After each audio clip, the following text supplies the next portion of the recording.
And Barry Gibb made a 30-second decision that shaped his entire life. Chapter 1.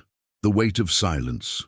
The afternoon light filtered through the Venetian blinds of the small Miami office, casting long shadows across the worn carpet. Barry Gibb sat in a chair that had seen better days, his hands clasped tightly in his lap. At 42 years old, he carried himself with the quiet dignity of someone who'd lived through extraordinary highs and devastating lows. His hair, still thick but greying at the temples, fell past his shoulders, a remnant of an era that felt both recent and impossibly distant. Across from him, Martin Schreiber leaned back in his leather chair, fingers steepled beneath his chin. The music producer had the look of a man who'd heard every pitch, every plea, every promise in the book. His office walls were covered with gold records, none of them Barry's. "I appreciate you coming in, Barry," Martin said, his tone professionally neutral. "I've been following your career for years. The Bee Gees were, well, you know what you were." Were. The word hung in the air like smoke. Barry nodded slowly. Outside, the Miami heat shimmered off the pavement. Cars crawled through traffic on Biscayne Boulevard. Life moved forward, indifferent to the conversation happening in this third-floor office. "The industry's changed," Martin continued, pulling out a folder. "Disco is dead. That's not my opinion. That's just reality. Radio stations are literally burning disco records. The backlash has been—" He paused, searching for the right word. "Severe." Barry had lived through it. He'd seen the headlines. Disco sucks. The riots at Comiskey Park, where tens of thousands of vinyl records were blown up between innings of a baseball game. The death threats. The mockery. His music, songs that had brought joy to millions, now treated like cultural poison. "I understand," Barry said quietly. "Do you?" Martin's eyes were kind, but unflinching. "Because what I'm about to say isn't easy. The Bee Gees brand is toxic right now. Radio won't touch you. Venues won't book you. I'm being honest because I respect you too much to lie." The office's air conditioning hummed steadily. Barry noticed a water stain on the ceiling tile above Martin's head, a brown ring that looked like it had been there for years, ignored but never forgotten. "I've got a project," Martin said, sliding a contract across the desk. "A compilation album. Soft rock. Adult contemporary, safe. It'll sell modestly, nothing spectacular, but it's steady work. Studio sessions, good money. Anonymous work. Your name won't be on it, just your musicianship." Barry stared at the contract. The terms were reasonable. The pay was decent. It was exactly what someone in his position should accept. A way to keep working, to remain relevant in an industry that had turned its back on him. "It's not glamorous," Martin admitted.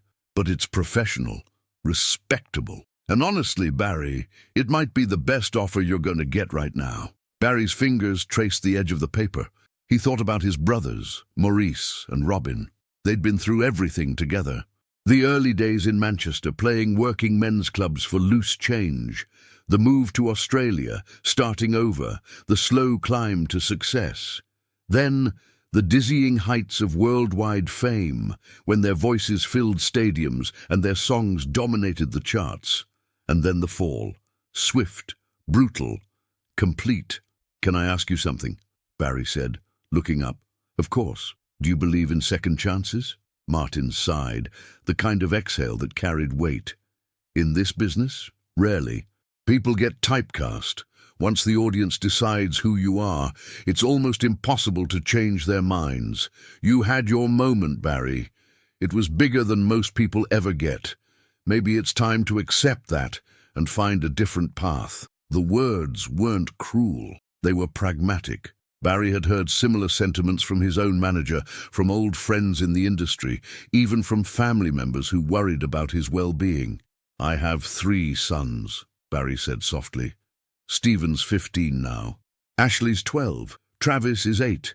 They're growing up in a world where their father's music is a punchline, where people make jokes about falsetto and white suits." "Kids are resilient," Martin offered. "They are," Barry agreed. "But I think about what I'm teaching them. If I take this," he gestured at the contract, "I'm teaching them that when the world rejects you, you should accept it. You should compromise. You should become invisible. There's wisdom in knowing when to step back. Barry stood, walking to the window. From 3 floors up, he could see the palm trees lining the street, their fronds rustling in the ocean breeze. Miami had been good to him. This city had witnessed some of his greatest creative moments, the late nights in the studio when melodies flowed like water and everything felt possible. When I was a kid in Manchester, Barry said, still looking out the window, we had nothing. My parents struggled constantly. But my mum, she believed in music like some people believe in religion. She'd say, Barry, if you've got something real inside you, don't ever let the world tell you it's worthless. Martin remained quiet. I stood on stage with my brothers and felt tens of thousands of people singing our words back to us. Not because we were cool or fashionable, but because something in those songs connected. Something true. Barry turned back to face the producer. That feeling, that connection, it wasn't a trend. It wasn't disco. It was just human. Barry, I know what you're going to say. That feelings don't pay bills. That the industry doesn't care about authenticity. That I need to be realistic.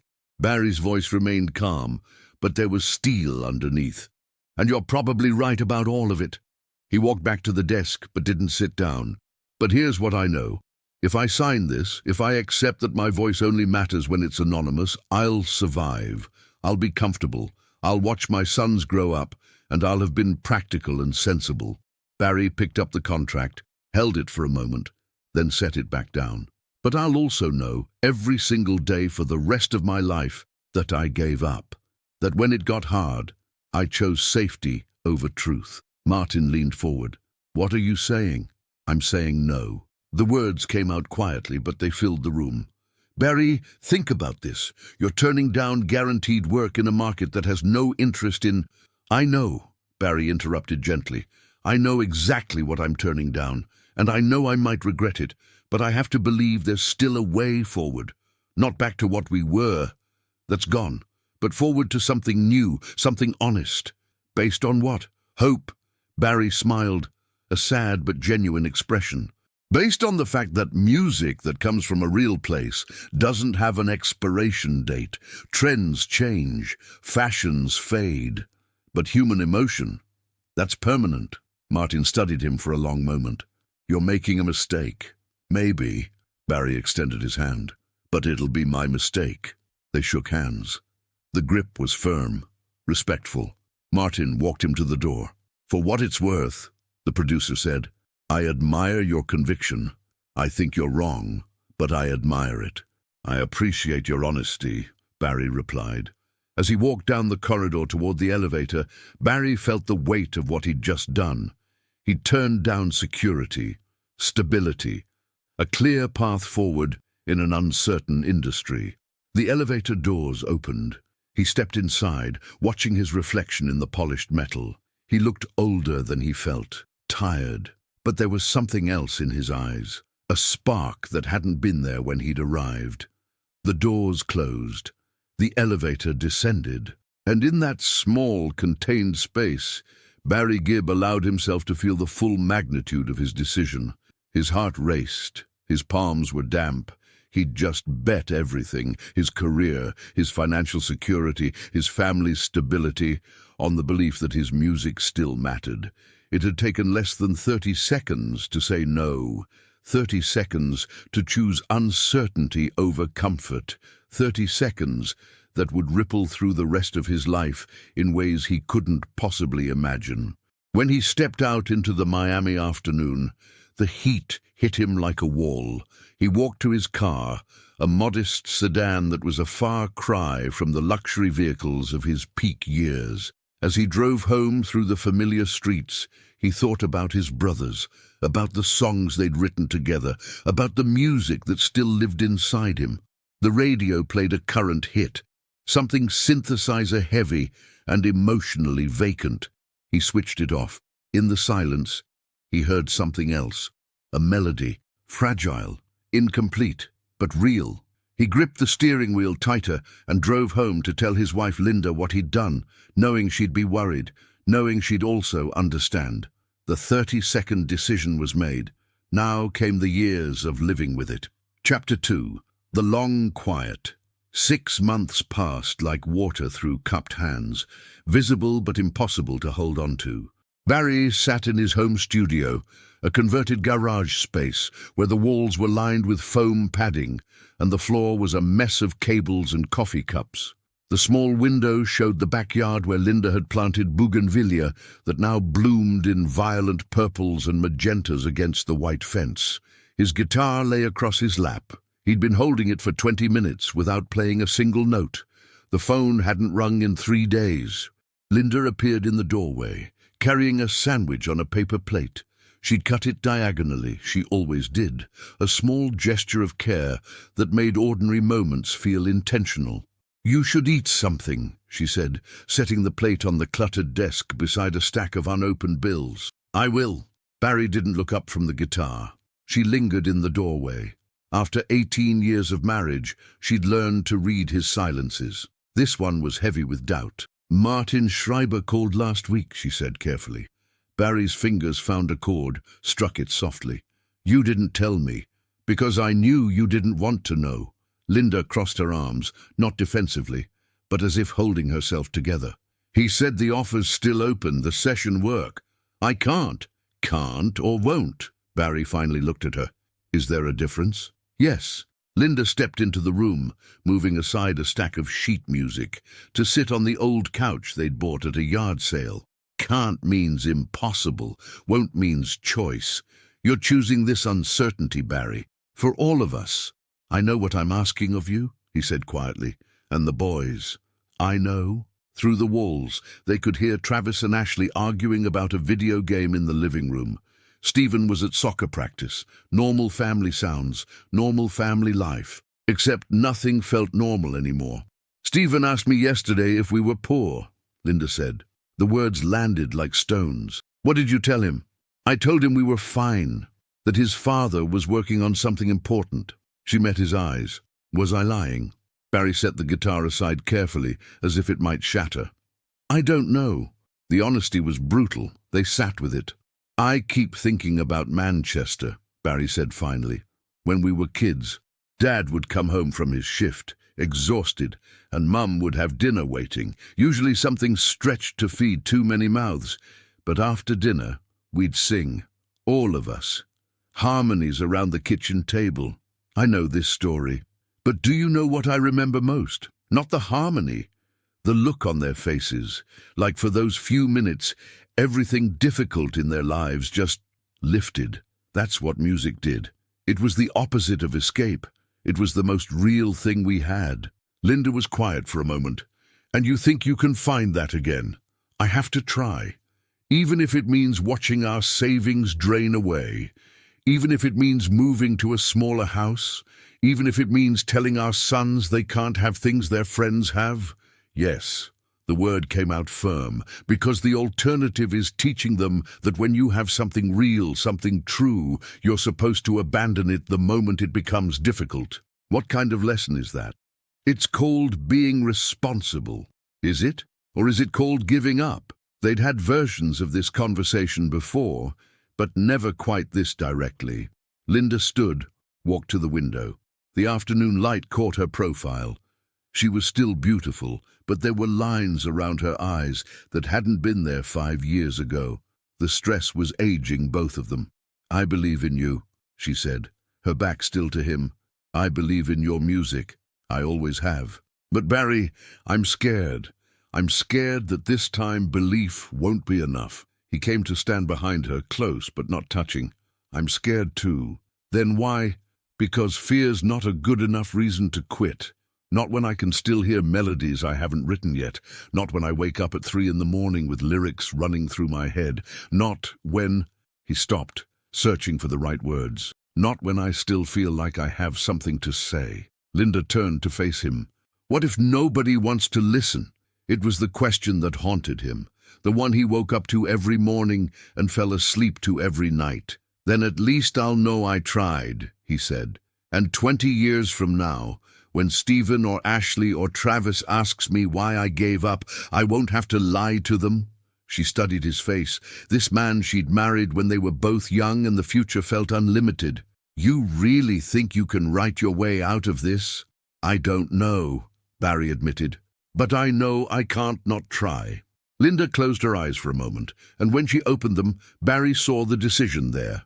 Not happiness, not even hope, just a weary kind of faith. Okay, she said.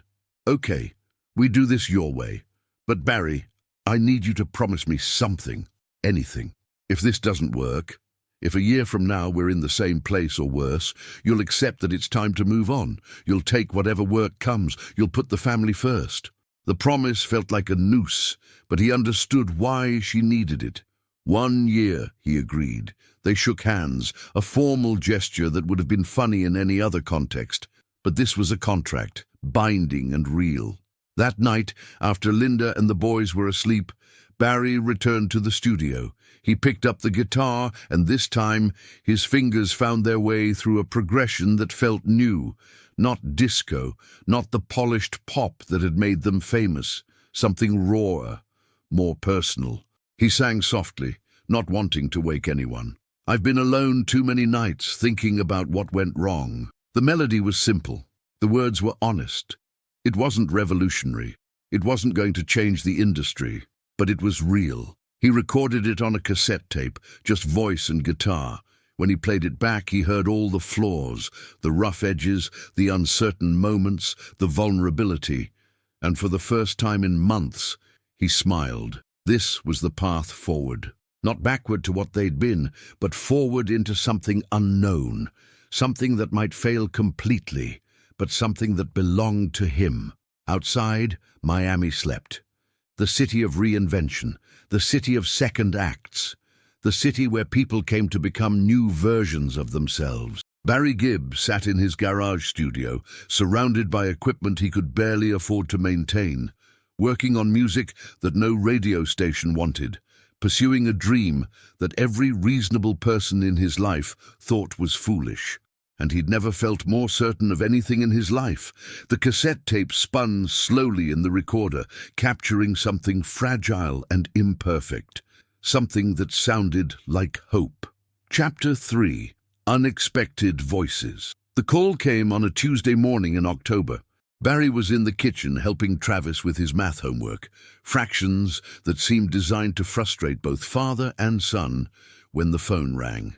Linda answered it. Barry watched her face shift from polite attention to genuine surprise. "It's for you," she said, covering the receiver. "Someone named Kenny Rogers." Barry's hand froze halfway to the phone. Kenny Rogers, country superstar, one of the few artists whose career had actually thrived during the disco backlash. "Hello, Barry Gibb." The voice was warm, textured with that distinctive gravel. "This is Kenny. I hope I'm not catching you at a bad time." "No, not at all."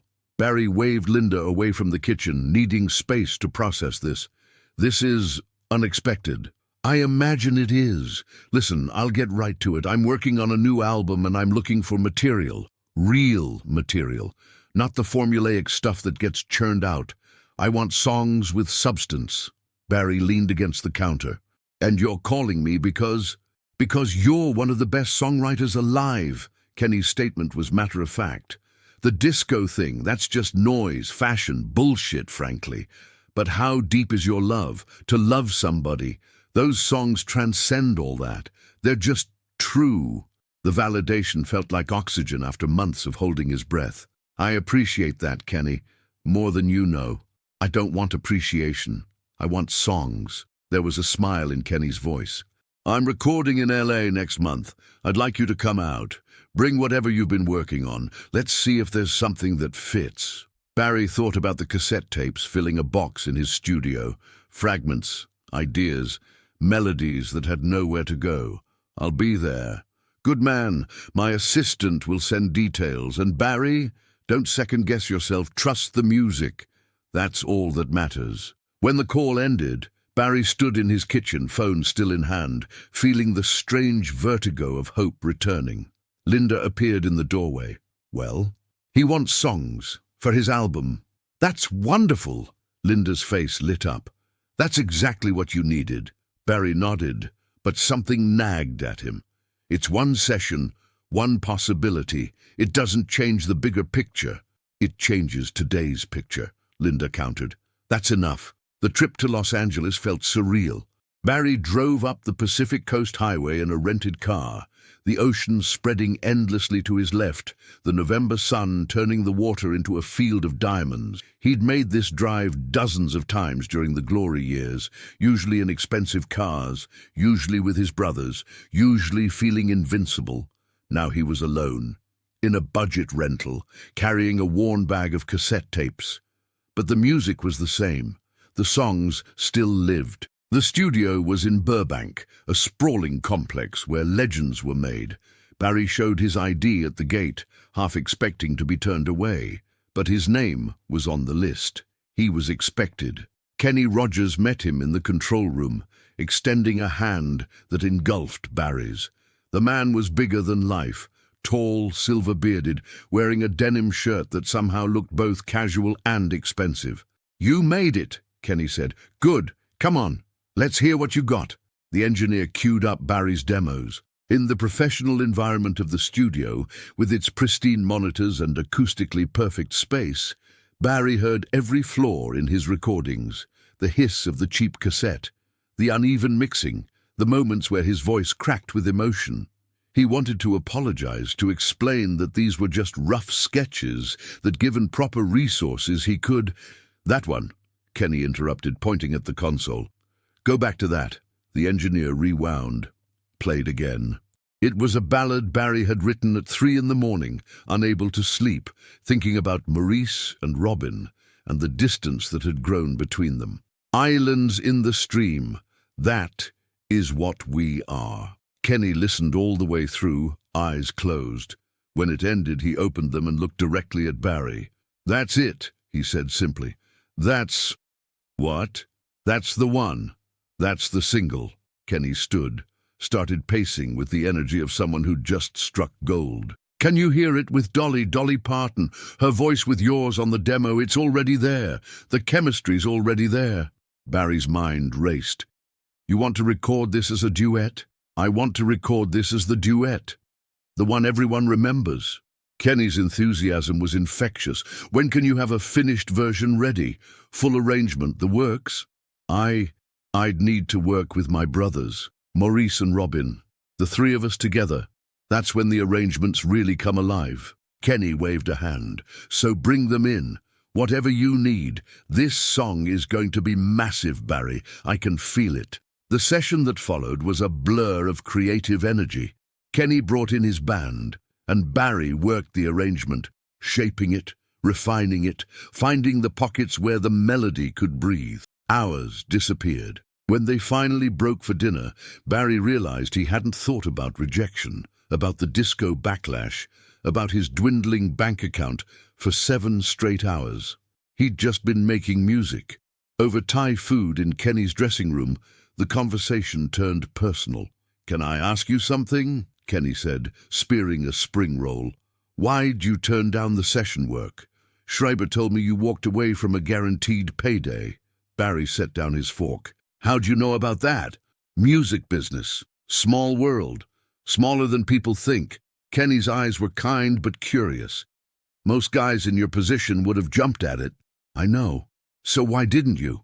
Barry thought about how to answer. About Linda's worry. About his son's questions. About the weight of choosing uncertainty.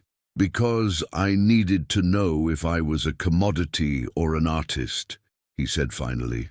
Session work would have answered that question in the worst possible way. Kenny nodded slowly.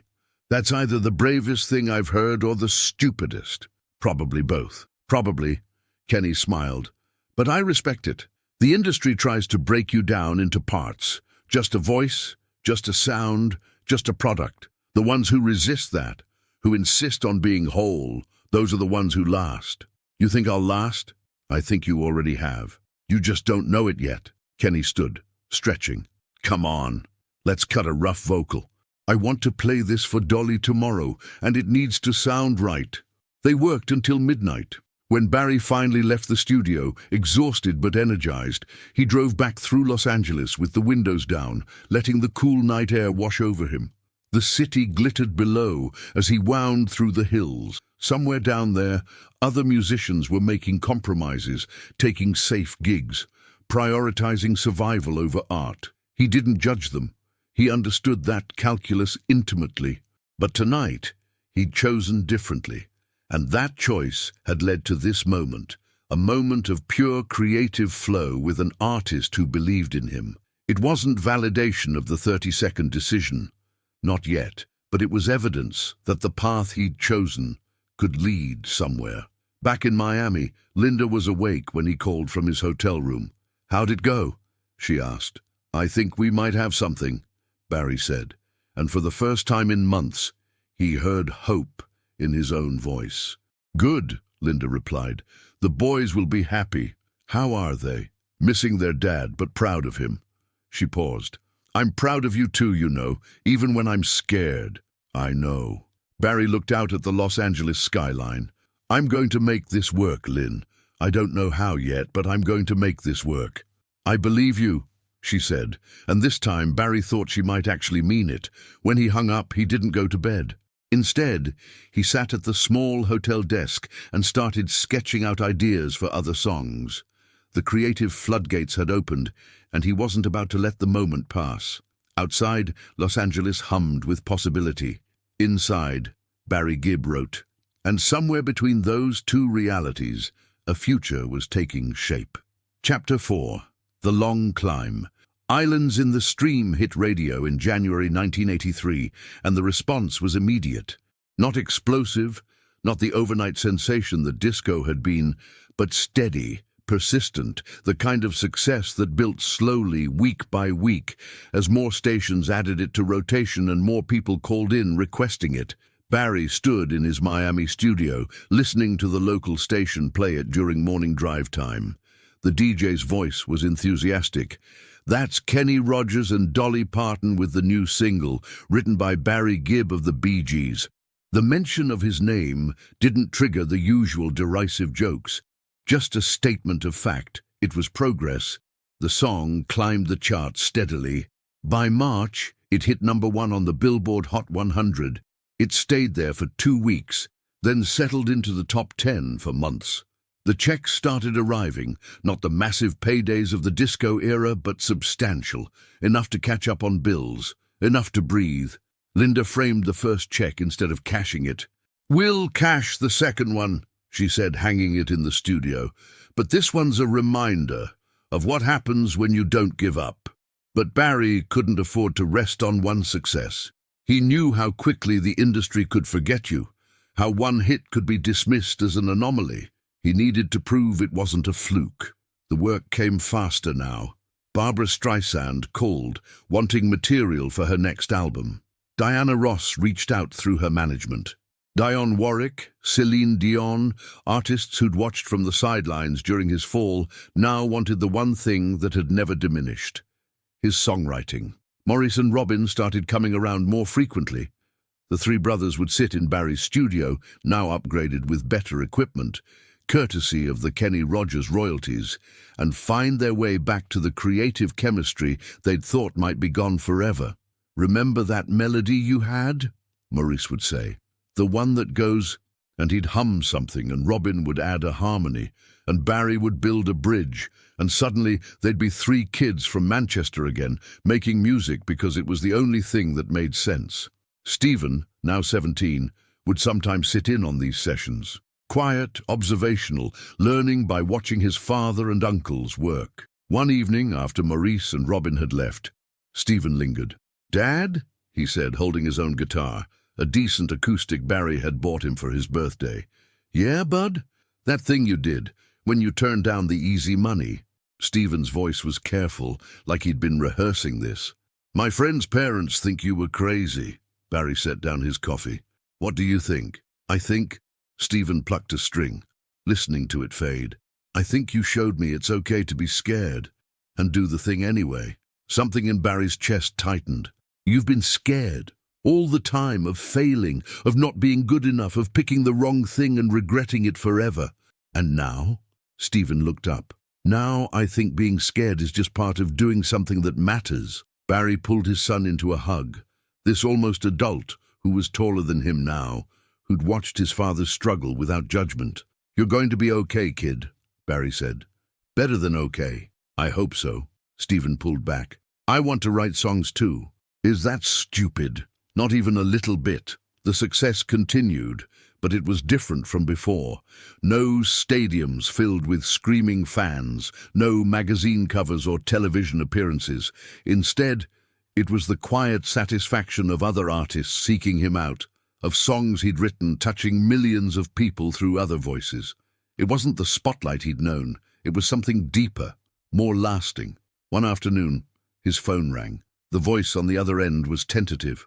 "Barry, it's Clive Davis." Clive Davis, the legendary record executive who'd once told him the Bee Gees were finished. "Clive, it's been a while." "It has." A pause. "Listen, I'm calling to apologize. I was wrong about you. I wrote you off as yesterday's news, and that was short-sighted." Barry leaned back in his chair. "I appreciate that. More than an apology, I have a proposition. I'm starting a new label. I want the Bee Gees, the real Bee Gees, all three of you, to be part of it. I want to give you the resources to make the album you've been waiting to make." It was the offer Barry had dreamed about during the darkest months. Complete creative control, a major label behind them, the chance to reclaim their legacy on their own terms. "I need to talk to my brothers," Barry said. "Of course, but Barry, don't wait too long. Momentum matters."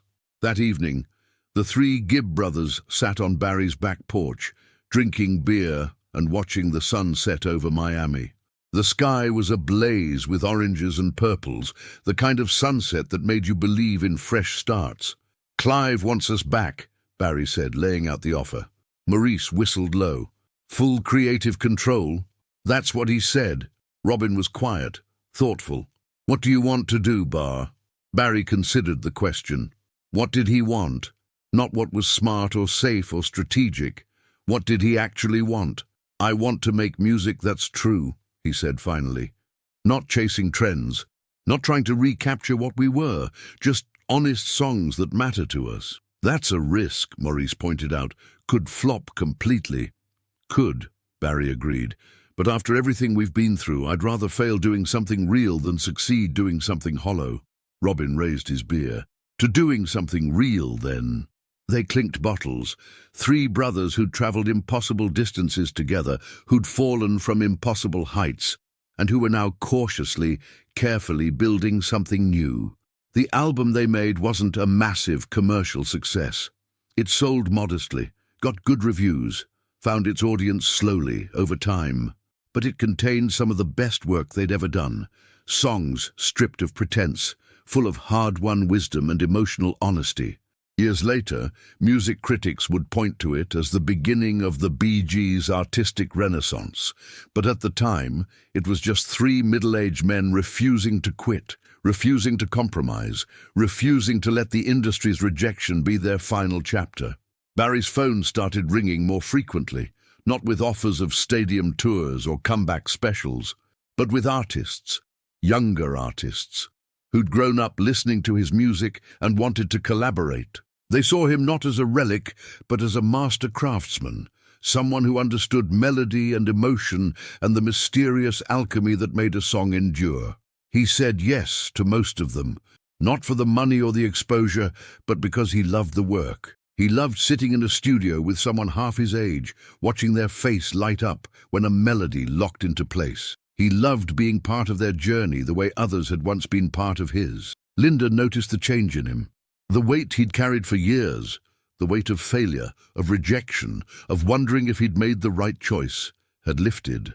"You're happy," she observed one morning, watching him make breakfast while humming a melody. "I am," he agreed, surprised by the simplicity of it. "Why now?" Barry thought about it while flipping pancakes. "Because I stopped measuring success by what I used to have and started measuring it by what I get to create."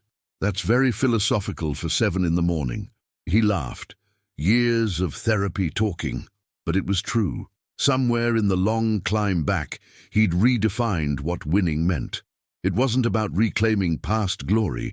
It was about continuing to make music that mattered on his own terms for as long as he could.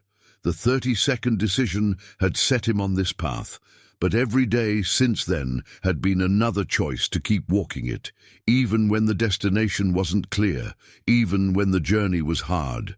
And now, standing in his kitchen with his wife, their sons grown or growing, the morning light streaming through the windows, Barry Gibb understood something fundamental. The decision hadn't shaped his life in that 30-second moment. It had shaped his life in every moment that followed, every time he chose authenticity over compromise, every time he chose creation over comfort, every time he chose to believe that what he had to say still mattered. That was where the real legacy lived. Not in a single choice, but in the daily discipline of honoring that choice with action. Outside, Miami was waking up. Another day, another chance to create something true. Barry poured coffee and got to work. Chapter 5. Voices from the Past. The letter arrived in June 1988, forwarded through Barry's management. The handwriting was unfamiliar, but the return address made his heart skip. Manchester, England. He opened it carefully. Dear Barry, you don't know me, but my name is Thomas Brennan. I'm a music teacher at the same primary school you and your brothers attended in Kensington. I'm writing because we're planning a tribute to local musicians who've made it, and we'd like to include you, if you're willing. I know the last few years have been complicated for the Bee Gees, but I want you to know that here in Manchester, we never stopped believing in you. The kids here, they still sing your songs. They don't care about disco or any of that nonsense.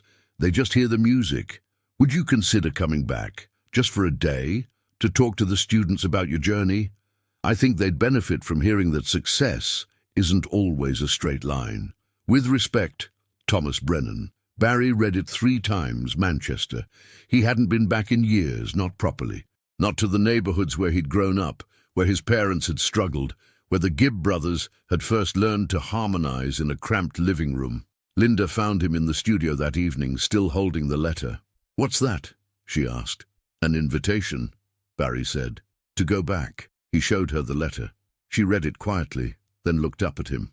"Are you going to go?" "I don't know." Barry set the letter down. "Part of me wants to. Part of me is terrified." "Of what?" "Of facing the place I came from. Of seeing how far I climbed and how far I fell, all measured against these streets where I used to play football." He paused. "What if they see me as a failure?" Linda sat beside him. "What if they see you as exactly what you are? Someone who survived, someone who's still making music, someone who didn't give up." 2 weeks later, Barry boarded a flight to London, then took a train north to Manchester. The British countryside rolled past, green fields giving way to industrial sprawl, the familiar grey skies of his childhood settling overhead like a comfortable blanket. Thomas Brennan met him at Piccadilly Station, a compact man in his 50s with kind eyes and a firm handshake.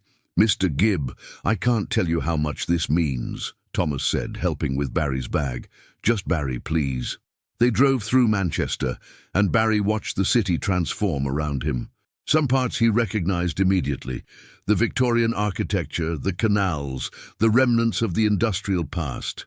Other parts were completely new, modern developments rising where old mills used to stand. "It's changed," Barry said quietly. "Everything does," Thomas replied. "But some things stay the same. You'll see." The school was smaller than Barry remembered, but maybe that was just perspective. The playground where he'd played as a boy looked exactly the same. The same brick walls, the same iron gates, the same feeling of contained chaos that defined childhood. Inside, Thomas led him to a classroom where 40 students, aged 10 to 12, sat waiting. They were diverse: white kids, black kids, South Asian kids, children whose parents had come from all over the world to make Manchester home, just like the Gibbs had done. When Barry walked in, they applauded politely. He saw curiosity in their eyes, but also something else. These kids had no idea who he'd been at his peak. They only knew what they'd been told. "Good afternoon," Barry said, suddenly nervous in a way he hadn't been before stadium crowds. "I'm Barry Gibb. I grew up not far from here, and Well, I made some music and Mr. Brennan thought you might want to hear about it. A hand shot up immediately. A girl with dark braids and braces. Yes, Barry said. Are you famous? The directness of it made him laugh. I was. Once. Very famous. Now I'm something else. What happened? This from a boy in the back, genuinely curious. Barry considered how to answer. Thomas had given him no guidance, no script. This was his moment to be honest or deflect. He chose honesty. I had success when I was young, he said. My brothers and I, there were 3 of us. We all made music together. We got very lucky. We had hit records. We traveled the world. We played for millions of people. That's cool, someone said. It was, Barry agreed. But then things changed. The music we were making became unpopular, very unpopular. People started to hate it, actually. And by extension, they started to hate us. The room was quiet now. These kids understood rejection. They lived it daily in schoolyards and lunchrooms. What did you do? The girl with braids asked. I had a choice, Barry said. I could accept that my time was over and find something else to do, or I could keep making music because I believed in it, even if nobody else did. Which did you pick? Barry smiled. The second one. I kept going, and it was hard, really hard. There were times I wasn't sure I'd made the right choice, times I thought maybe everyone else was right, and I should just give up. But you didn't, a boy near the front said. No, I didn't. Because I realized something important. The people who told me I was finished, they were wrong about what mattered. They thought success was about being popular or trendy or having the #1 record. But that's not what music is really about. What's it about? Several voices asked at once.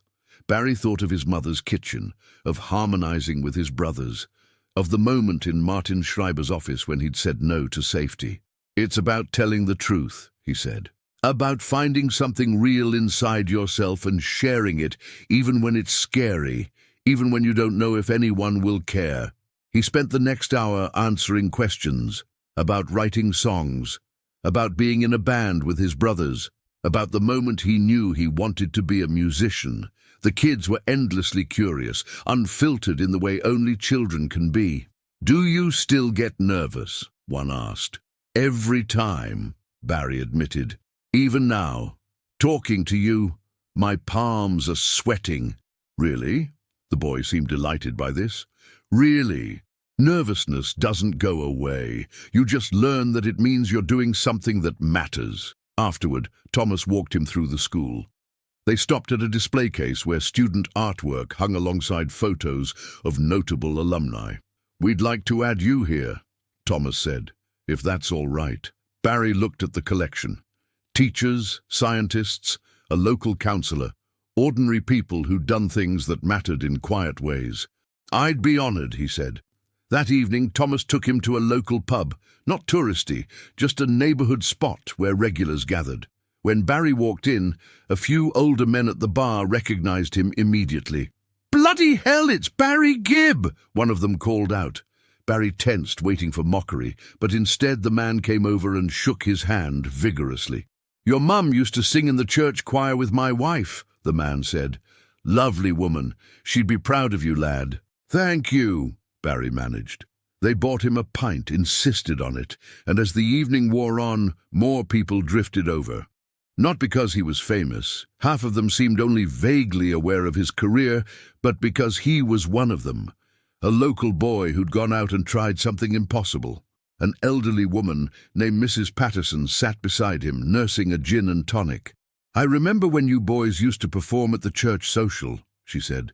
You couldn't have been more than 12. Sang like angels, you did. I remember that, Barry said, the memory surfacing. Morris forgot the words halfway through and just hummed. Mrs. Patterson laughed. And nobody cared because it sounded lovely anyway. That's what music should be, don't you think? Not perfect, just lovely. Barry felt something shift inside him. These people, these ordinary people from his ordinary neighborhood, they understood something the music industry had forgotten. That connection mattered more than perfection. That sincerity trumped polish. That night, in a hotel room overlooking the Manchester skyline, Barry called Linda. How was it? She asked. Humbling, he said, in the best way.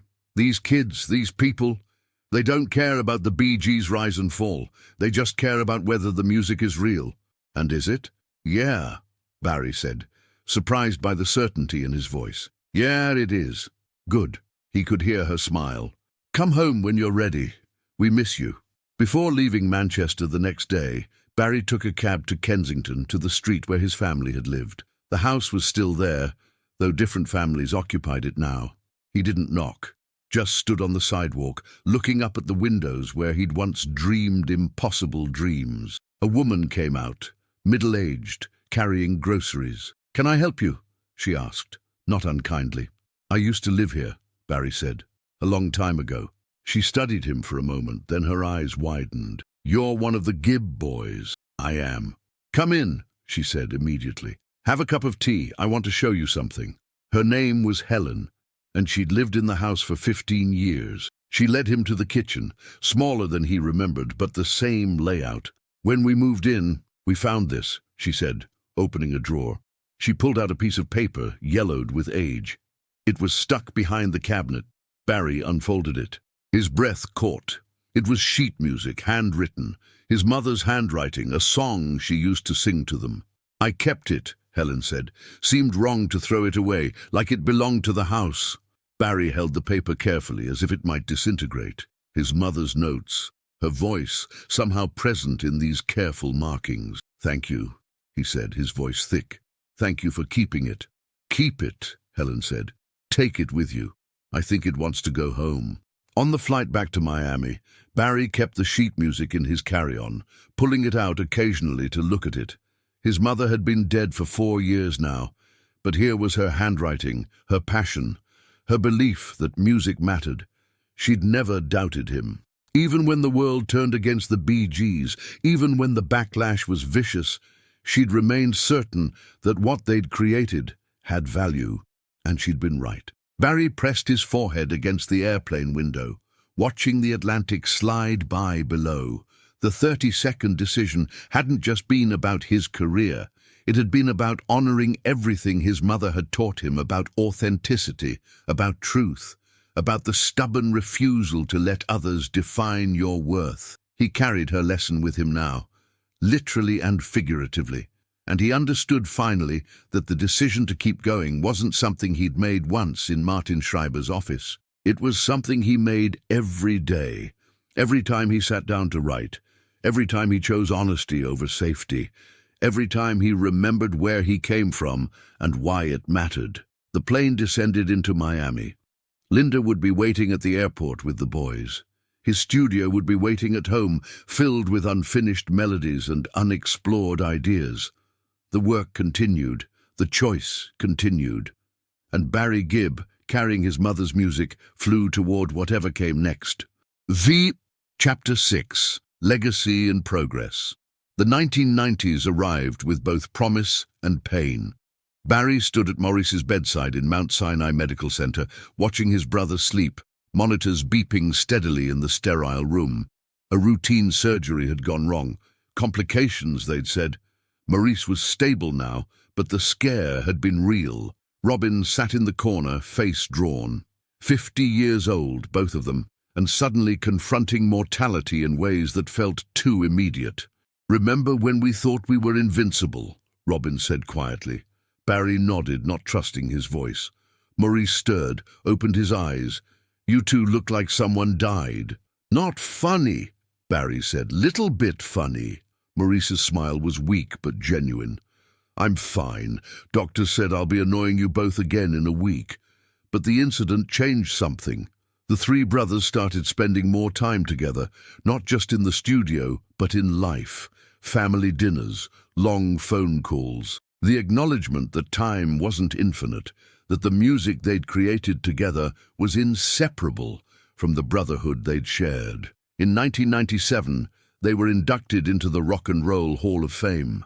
Barry stood at the podium, his brothers beside him, looking out at an audience that included many of the artists who'd written them off during the disco backlash. "When we started making music," Barry said, his voice steady, "we didn't think about legacy or halls of fame. We thought about harmonies, about whether a melody felt right, about capturing something honest. He paused, looking at Maurice and Robin. The music industry tried to tell us we were finished, and maybe by their metrics we were, but we kept making music anyway because we had to, because it was the only thing we knew how to do, because giving up felt like dying. The audience was silent, attentive. So to anyone out there who's been told they're done, that their time has passed, that they should accept defeat, I want to say this: don't listen. The world will always have opinions about your value, but only you know what you're capable of creating. Only you know what's still inside you waiting to be born. The standing ovation lasted 3 minutes, but what stayed with Barry wasn't the applause. It was the young musicians who found him afterward, telling him his story had given them permission to persist through their own dark moments. A woman in her 20s, tears in her eyes. I was about to give up on music completely. This reminded me why I started. A man who'd been dropped by his label. Thank you for proving that rejection isn't the end. One after another, they approached him, not as a celebrity, but as a fellow traveler who'd walked a path they recognized. That night, in his hotel room, Barry called Stephen, who was now making a name for himself as a songwriter in his own right. "Dad," Stephen said, "I watched the ceremony. You were incredible. Thank you, son. I've been thinking about what you said, about not giving up." Stephen's voice carried a weight Barry recognized. "I got dropped from my publishing deal last week." Barry's heart sank. "Steve, I'm sorry." "Don't be. I'm not." Stephen's voice was firm. "Because I watched you refuse to quit when everything logical said you should. You showed me that this isn't about one deal or one rejection. It's about the long game, the lifetime commitment." "That's exactly right. So I'm going to keep writing, keep creating, because that's what Gibbs do, right? We don't give up."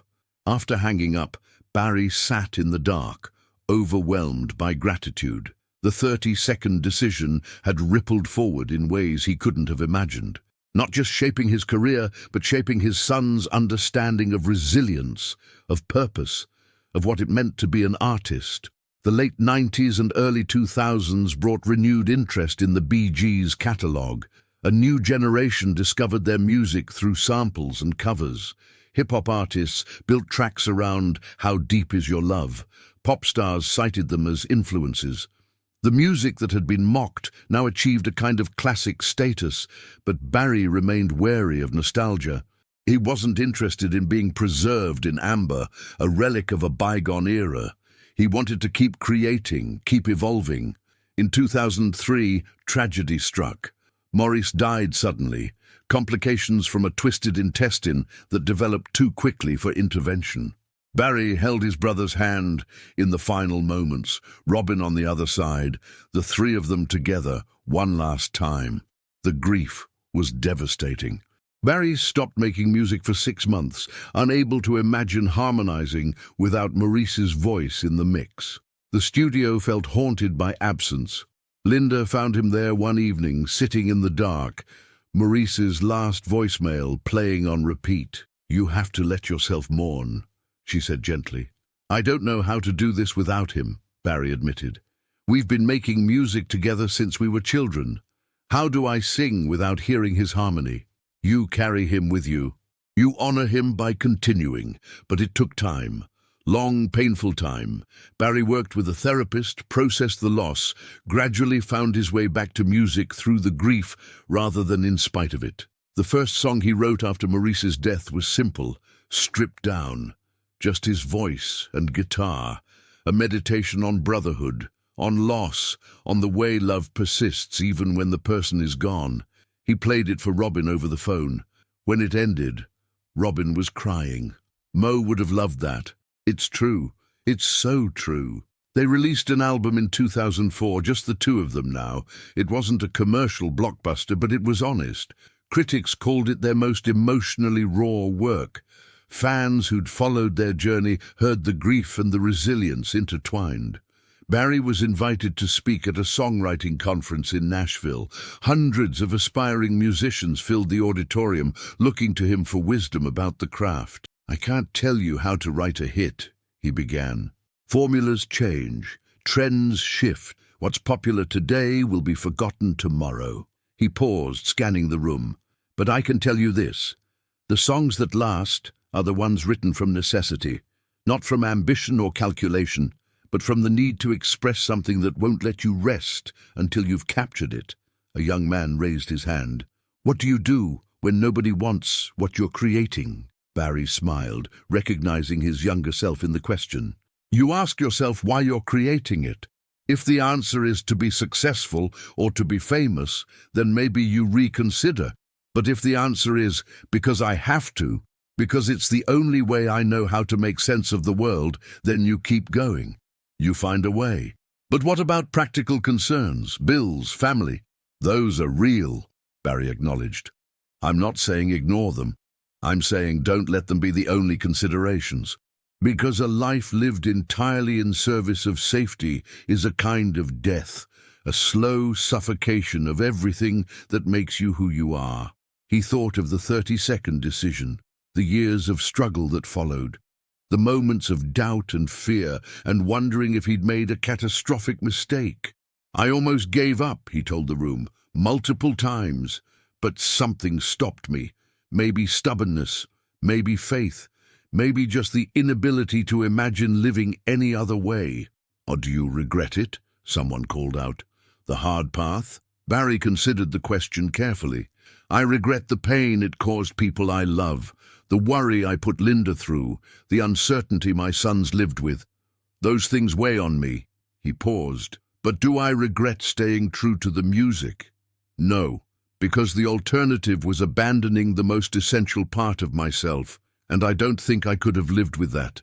The conference ended, but individuals sought him out for hours afterward, wanting to share their stories, their struggles, their moments of almost giving up. Barry listened to each one, offered what encouragement he could, reminded them that persistence wasn't about blind optimism. It was about conscious choice, renewed daily, to keep creating despite the obstacles.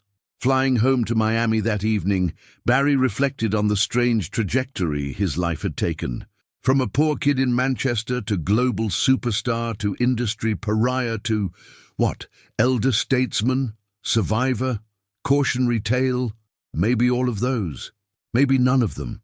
Maybe he was just someone who'd made a choice and kept making it day after day, year after year, until the choice became inseparable from his identity.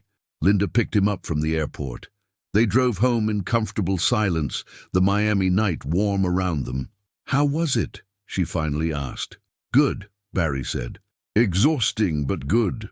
All these young musicians, so hungry, so scared. Like you were." "Like I was," he agreed.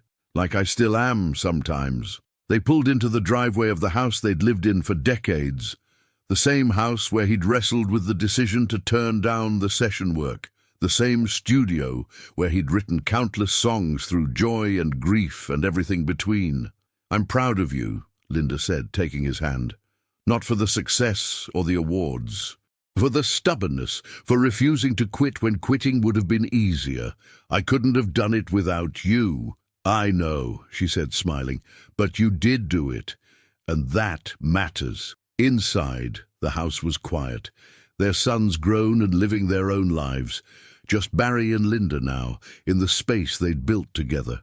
Barry went to the studio, not to work, but just to sit. He looked at the gold records on the wall, the photographs, the accumulated evidence of a life dedicated to music. But what he valued most wasn't on the walls. It was in the notebooks filled with melodies, the hard drives packed with demos, the unfinished songs waiting to be completed. The work continued. It would always continue, because 30 seconds of decision had become a lifetime of commitment. And Barry Gibb wouldn't have had it any other way. Down to Chapter 7, The Measure of a Life. Robin died in May 2012, and with him went the last physical link to the harmonies that had defined Barry's entire existence. The funeral was intimate, despite Robin's fame. Family, close friends, fellow musicians who understood that they were saying goodbye not just to a man but to an era. Barry stood at the graveside, flanked by his sons, and felt the weight of being the last one, the last Gibb brother, the sole keeper of their shared history. Later, alone in his studio, he found himself unable to sing, not from grief, though that was present, but from the sudden absence of the voices that had always surrounded his. Morris's steady harmony, Robin's soaring counterpoint. Without them, his own voice sounded incomplete. Stephen found him there, staring at the console, headphones around his neck. "Dad?" Stephen said gently. "I can't hear them anymore," Barry said. "Their voices. I used to be able to imagine exactly how they'd harmonize with any melody I wrote, but now there's just silence." Stephen sat beside him. At 42, he'd become a successful songwriter in his own right, carrying forward the family legacy in his own style. "Maybe you're not supposed to hear them the same way anymore," Stephen suggested. "Maybe they're part of you now, in your voice, in how you think about melody." Barry looked at his son, seeing the wisdom there. "When did you get so smart? I learned from watching you not give up, even when everyone said you should." Over the next year, Barry worked through his grief by doing the only thing he knew how: creating. He wrote an album, entirely solo, processing the loss of his brothers through melody and lyric. It was raw, unpolished in places, deliberately imperfect. Critics called it his most personal work. It sold modestly, but the people who connected with it connected deeply. Letters arrived from fans who'd lost siblings, who understood that particular flavor of grief. One letter stood out, from a woman in her 60s. "Dear Barry, I lost my sister last year. We used to sing together in church, just like you and your brothers. When she died, I thought music was over for me, but listening to your album, I realized she's in my voice now. In every note I sing. She's not gone. She's part of me. Thank you for showing me that." Barry kept that letter in his desk drawer, pulling it out on difficult days. In 2014, he began working on a documentary about the Bee Gees' journey, not a hagiography. He insisted on honesty. The highs, yes, but also the lows, the disco backlash, the years of struggle, the moments of doubt. The director, a young woman named Sarah Chen, pushed him to articulate things he'd never said publicly. "What was the hardest part?" she asked during one interview session. Barry thought carefully. "The hardest part was the isolation. When you're at the top, everyone wants to be around you. But when you fall, you find out who your real friends are. And sometimes the answer is, not many." Did you ever consider that maybe the critics were right? That maybe the Bee Gees had run their course? "Every single day," Barry admitted, "especially in the beginning. There were moments when I thought, maybe everyone else can see something I can't. Maybe I'm just delusional, clinging to something that's already dead." "What changed your mind?" Barry smiled. "I'd sit down with a guitar and a melody would come, and I'd think, that's good, that's honest, that means something. And I'd realize the critics weren't responding to the music. They were responding to their perception of what the music represented. But the music itself, that was still real." Sarah leaned forward. "And the 30-second decision? The moment you turned down the session work?" "That wasn't courage," Barry said. "That was terror. Sheer terror that if I compromised once, I'd keep compromising until there was nothing left of what I believed in." "Do you think you made the right choice?" Barry looked directly at the camera. "I think I made the only choice I could have lived with, and that's different from right. Right suggests certainty. I wasn't certain. I was terrified. But I was more terrified of giving up than of failing." The documentary aired on HBO in 2016. The response was overwhelming. Younger musicians who'd grown up with the Bee Gees as punchlines suddenly saw the human story underneath. The struggle, the resilience, the refusal to quit. Barry's phone rang constantly for weeks. Interview requests, collaboration offers, invitations to speak, to perform, to share his story. He said yes to some, no to others, guided by a simple principle. Does this serve the music, or does it serve nostalgia? He wasn't interested in being a nostalgia act. He wanted to keep creating, keep moving forward, even at 70 years old. One afternoon he got a call from a young rapper named Marcus who wanted to sample "Stayin' Alive" for a song about persistence through poverty. "I grew up in Detroit," Marcus explained over the phone. "Single mom, 3 siblings. We had nothing. But your music, your story, it showed me that you don't have to accept other people's definitions of what's possible." "What's the song about?" Barry asked. "It's about staying alive when everything's designed to kill you. Poverty, violence, hopelessness. It's about the daily choice to keep going." Barry recognized that theme intimately. "Send me the track." When Marcus's song released, featuring Barry's approval and a brief new vocal, it went viral, not because of nostalgia, but because 2 generations of artists had found common ground in the struggle to persist. Barry watched the music video, Marcus walking through blighted Detroit neighborhoods, his voice raw with emotion, Barry's falsetto weaving through the background like a prayer. "You see that, Mo?" Barry said aloud, imagining his brother beside him. "The music still matters. It still speaks to people."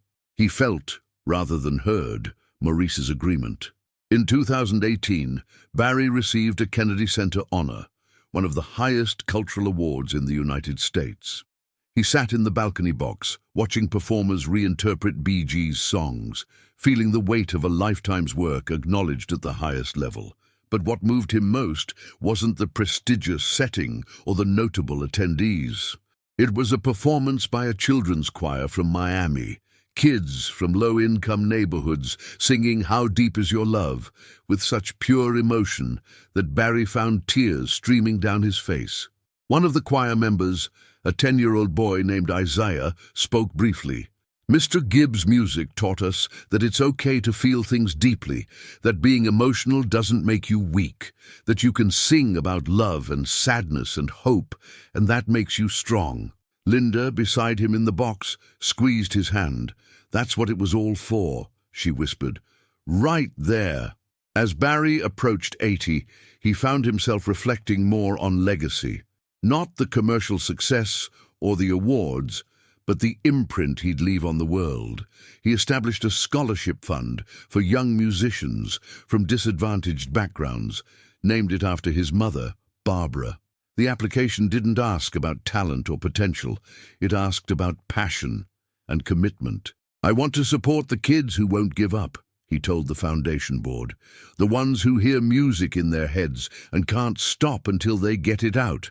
Those are the ones who'll change things." The first recipient was a 17-year-old girl from rural Alabama named Keisha, who wrote Barry a letter, "Mr. Gibb. I never thought someone like me could make music professionally. I don't have connections or money or any of the things people say you need. But I have songs. So many songs. They wake me up at night. They interrupt my homework. They won't leave me alone. Your scholarship means I can study music. But more than that, your story means I have permission to try. Even if I fail, even if nobody likes what I create, you showed me that the music itself is enough reason to keep going." Barry framed that letter and hung it in his studio alongside his mother's handwritten sheet music. On a quiet evening in late 2019, Barry sat on his back porch with Stephen and his granddaughter, a precocious 8-year-old named Emma, who'd inherited the family's musical inclinations. "Grandpa," Emma said, plucking at a ukulele, "were you always famous?" Stephen started to intervene, but Barry waved him off. "No, sweetheart, I wasn't. There were years when people didn't want to listen to my music. Years when I thought maybe I should give up." Why didn't you?"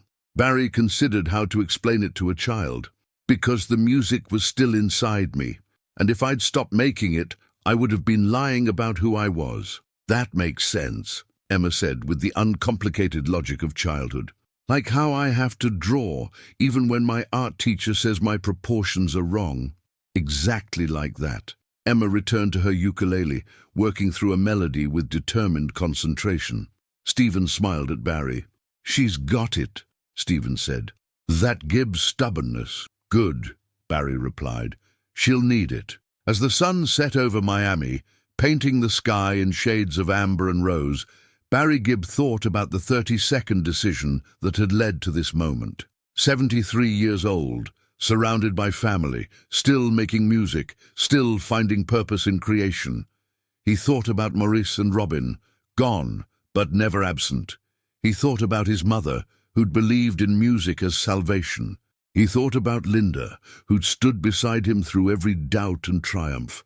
And he thought about that young man in Martin Schreiber's office, terrified and uncertain, making a choice that felt like stepping off a cliff. "Thank you," Barry said quietly, to that younger version of himself. "Thank you for not giving up."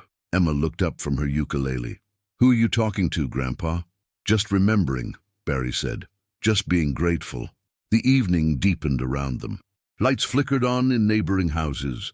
The city hummed with life, with possibility, with the 1,000 daily choices that shaped who people became. Barry Gibb picked up his guitar and joined Emma, their melodies intertwining, old and young, past and future, all of it connected by the single thread of music that refused to be silenced. The 30-second decision had become a lifetime, and the lifetime had become a legacy. Not of fame or fortune, though those had come and gone, but of persistence, of choosing authenticity over comfort, of believing that what lived inside you mattered, even when the world disagreed. As they played together, Barry understood something fundamental. The decision hadn't just shaped his life, it had given him one. The end.